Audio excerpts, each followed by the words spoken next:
안녕하십니까? 2023년 1월 31일 화요일 인도네시아 헤드라인 시작합니다. 첫 번째 소식입니다. 지난 26일 자카르타에서 개최된 한 인도네시아 수교 50주년 기념 행사에서 박진 외교부 장관은 영상 메시지를 통해 양국 간 50년 협력 성과를 평가하고 우리 인태 전략의 핵심 대상국인 인도네시아와의 미래 협력 강화 의지를 표명했습니다. 이날 행사에는 양국 대사, 인도네시아 외교부 고위급 인사 등 약 100명이 참석했습니다. 박 장관은 한국과 인도네시아가 지난 반세기 동안 정치, 경제, 문화 등 제반 분야에서 의미 있는 협력 성과를 이뤄냈음을 평가하고 올해 수교 50주년을 계기로 양국 간 특별 전략적 동반자 관계를 한층 심화시켜 나가자고 말했습니다. 또한 우리 정부의 인도 태평양 전략 및 한아세안 연대 구상 추진에 있어 인도네시아가 핵심 협력 국가임을 강조했습니다. 이어 양국이 아세안, 이타 등의 협의체를 활용해 국제사회의 공동과제에 대응하기 위한 협력을 강화시켜 나갈 것을 제안했습니다. 레트노 인도네시아 외교부 장관은 영상 메시지를 통해 양국이 수교 이래 인도 태평양 지역의 평화 안정 번영 달성과 21세기 글로벌 도전 대응에 있어 긴밀히 협력해왔음을 평가하고 올해 인도네시아의 아세안 의장직 수임을 계기로 한국과의 협력이 더욱 심화되기를 바란다고 말했습니다. 한편 양국 외교부는 이번 행사를 시작으로 서울과 자카르타를 오가는 다양한 수교 기념 행사를 연중 실시해 우호 협력 관계를 새롭게 도약시키는 해로 만들어갈 예정입니다. 다음 소식입니다. 임기 후반기임에도 높은 지지율을 유지하고 있는 조코위 대통령의 두 아들이 내년 선거에서 각각 주지사와 시장에 출마할 것으로 보인다고 자카르타 포스트 등 현지 언론이 보도했습니다. 조코위 대통령의 장남인 기브란 라카부밍 라카는 현재 중부자바주 솔로 시장을 맡고 있습니다. 그는 내년 2월에 있을 대통령, 국회의원, 지방자치단체장 선거에서 중부자바주나 자카르타주 주지사에 나설 전망입니다. 이는 솔로 시장을 지낸 뒤 자카르타 주지사를 거쳐 2014년 대통령에 오르는 아버지 조코위 대통령의 뒤를 따라가는 행보입니다. 기브란 솔로 시장은 이와 관련하여 집권 여당인 투쟁민주당의 메가와티 수카르노프트리 의장이 지명해준다면 2024년 주지사 경선에 참여할 준비가 돼 있다고 말했습니다. 다만 출마할 곳이 중부자바주가 될지 자카르타 주지사가 될지는 언급하지 않았습니다. 참고로 현재 두 지역 주지사는 모두 내년 대통령 선거 출마를 선언한 상황입니다. 한편 이미 정계에 진출한 장남과 달리 차남인 카에상 팡아릅은 정계보단 사업에 관심을 보였습니다. 외식업을 하는 그는 260만 명의 트위터 팔로워를 거느린 인플루언서이자 솔로시 축구팀의 구단주이기도 합니다. 하지만 카에상 역시 아버지와 형을 쫓아 정치에 나설 전망입니다. 카에상은 형인 기브란 시장이 주지사에 출마하면 공석이 되는 솔로 시장에 도전할 것으로 보인다고 현지 언론은 전했습니다. 이처럼 조코위 대통령의 부하들이 정치에 도전할 수 있는 것은 인기 말인데도 불구하고 조코위 대통령의 인기가 여전하기 때문입니다. 인도네시아 여론조사 기관인 인도네시아 조사연구소는 1월 초 기준 조코위 대통령의 지지율은 76.2%로 조코위 대통령의 임기 중 가장 높은 수치라고 설명했습니다. 그의 지지율은 지난해 9월 휘발유 가격 인상의 영향으로 60%대 초반까지 떨어졌지만 G20 정상회의를 성공적으로 치르고 코로나19 사회적 거리두기 종료와 물가 안정 등에 힘입어 다시 치솟는 상황입니다. 이처럼 그의 인기가 높아지자 한때는 그가 내년에 있을 대선에 부통령으로 출마할 수도 있다는 전망이 나오기도 했습니다. 하지만 조코위 대통령이 직접 나서 출마설을 부인하면서 이제는 조코위 대통령이 임기 후 두 아들을 중심으로 정치적 영향력을 이어갈 것이란 전망이 나오는 상황입니다. 다음 소식입니다. CNN 인도네시아 등에 따르면 인도네시아 투자부는 지난해 외국인 직접 투자액이 456억 달러를 기록해 전년 대비 44.2% 급증했다고 밝혔으며 해당 수치에는 은행과 원유, 가스 부문 투자는 제외된 것입니다.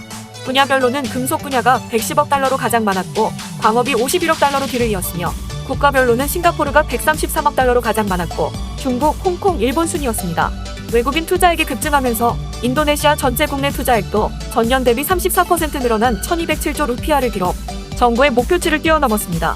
이처럼 인도네시아 내 투자가 급증한 것은 인도네시아 정부가 원자재 관련 다운스트림 산업을 집중적으로 육성하고 있기 때문입니다. 광물과 파묘, 목재 등 원자재가 풍부한 인도네시아는 최근 원자재를 직접 수출하기보다 이를 가공해 부가가치를 더한 뒤 수출하는 전략을 쓰고 있습니다. 이런 변화에 따라 광물을 그대로 수입하던 외국 기업들도 인도네시아에 생산 공장을 지어 대응하고 있습니다. 지난해 포스코는 인도네시아 국영 철강회사 크라카타우 스틸과 합작한 크라카타우 포스코의 제2고로와 냉연 공장 신설을 위해 35억 달러를 투자하기로 했으며 LG에너지 솔루션과 롯데케미칼도 배터리 컨소시엄 투자, 석유화학단지 조성을 진행하고 있습니다. 또한 테슬라도 인도네시아와 전기차 생산기지인 기가팩토리 신설을 논의하고 있으며 독일 화학기업 바스프는 프랑스 광산업체 에라메트와 함께 26억 달러를 투자, 니켈 재련소 설립을 추진하고 있습니다. 바흐릴라 아달리아 투자부 장관은 올해 투자 목표가 지난해보다 늘어난 1,400조 루피아라고 밝혔지만 전 세계 경제 여건이 좋지 않은 데다 2024년 대선을 앞두고 있어 투자 유치에 어려움을 겪을 수 있다고 우려했습니다.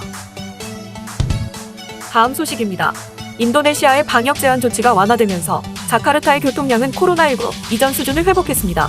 라티프 유스만 자카르타 경찰청 교통관리국장은 교통체증으로 연간 약 5,775억 원의 국가 손실이 발생할 것이라고 경고했습니다. 인도네시아 템포에 따르면 교통관리국장을 인용해 자카르타가 2019년 교통체증 수준이 53%에 달했지만 2020년과 2021년 코로나 확산 기간에는 각각 36%, 34%로 떨어졌다고 전했습니다. 하지만 작년 1분기에는 48%까지 반등했습니다. 참고로 해당 수치는 네덜란드의 교통 내비게이션 서비스 업체인 톰톰이 계산한 정체지수로 차로 이동하는 데 필요한 추가 시간으로 정체 정도를 평가합니다. 예를 들어 53%의 정체지수는 비정체 상태에서 차로 30분밖에 걸리지 않았다면 15분 정도 시간이 더 소요되는 것을 의미합니다. 교통관리국장은 자카르타주 의회의 현재의 교통 상황을 보고하며 정체지수가 50%나 되는 것은 매우 걱정스러운 상황이며 이는 자카르타의 주거 환경이 불편할 정도라는 의미라고 설명했습니다. 인도네시아 당국은 자카르타의 교통량이 하루 2,200만 건에 달하고 운전자 1인당 하루 30분 이상의 시간을 교통체증으로 낭비하고 있는 것으로 추산하고 있습니다. 앞서 자카르타는 2017년 세계에서 네 번째로 가장 혼잡한 도시로 꼽혔고 2021년에는 방역 규제로 46위로 떨어진 바 있습니다. 다음 소식입니다. 베팅 뉴스 등에 따르면 인도네시아 제3의 도시인 반둥시 정부와 의회는 동성애와 양성애, 성전환 등을 금지하고 이를 예방하는 프로그램을 만드는 내용의 조례 제정을 추진하고 있습니다. 테디 러스마완 반둥시의회 의장은 LGBT가 국가 철학이나 종교 측면에서 부합하지 않는다며 성소수자가 사회에 퍼지지 않도록 노력해야 한다고 말했습니다. 야나 물야나 반둥시장도 조례 제정은 지방의회의 권한이라면서도 LGBT는 종교 규범을 위반하는 것이며 이를 금지하는 규정에 동의한다고 말했습니다. 반면 인권단체들은 반발하고 있습니다. 인권단체 PBHI의 자바르데티 대표는 분명히 잘못된 규정이라며 인권 발전을 역행하는 것이라고 우려했습니다. 인도네시아 국가인권위원회도 헌법과 인권법은 모든 시민이 법 앞에서 평등하다고 규정하고 있다며 성별이나 종교, 정치적 신념, 민족, 인종 등을 차별해서는 안 된다고 강조했습니다. 한편 인도네시아는 전체 인구의 85% 이상이 무슬림인 세계 최대 무슬림 국가로서 국교를 이슬람으로 삼고 있지는 않지만 최근 들어 각종 제도에서 이슬람색이 짙어지는 추세입니다. 특히 최근 개정된 형법은 혼외 성관계와 혼전 동거, 낙태를 금지하고 공산주의 등 국가 이념에 반하는 견해를 주장하며 처벌하도록 하면서 개인의 자유와 인권, 언론, 종교의 자유를 침해한다는 비판을 받고 있습니다. 다음 소식입니다.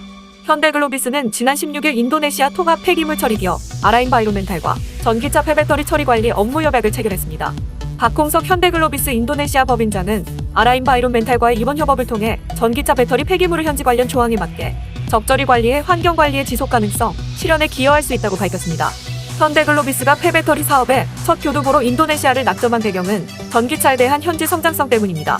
인도네시아 정부는 전기차 보조금 지급 등을 통해 오는 2025년까지 250만 대 전기차를 보급하고 2030년까지 전체 자동차 시장에서 전기차 점유율을 25%까지 늘린다는 계획입니다.